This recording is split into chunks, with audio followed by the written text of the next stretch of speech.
చిన్నపిల్లలకు సోమిడి తగిలిన వారికి అంటే కాళ్ళ మీద కాలేసుకుని ఉంటారు, చిన్నపిల్లలు ఎండిపోతుంటారు దినదినము.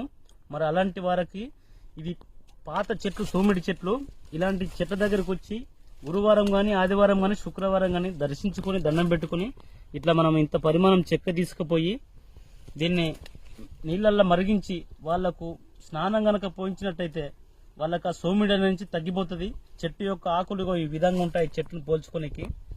పాత చెట్లది మాత్రమే మనం తీసుకోవడం వల్ల తొందరగా రిజల్ట్ వస్తుంది. వాళ్ళు ఆ సోమిడి తగ్గిపోయి దినదినము మళ్ళా పెరుగుతుంటారు, మన లావ్ అవుతుంటారు.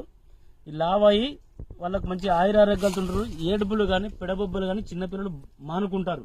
ఈ చెట్టు అనేది ఈ విధంగా అయితే ఉంటుంది. పోల్చుకొని మీరు దగ్గరలో ఉంటే ఈ విధంగా తీర్చుకొని మీరు ఆచరించుకోండి, సరిపోతుంది. ఇట్లా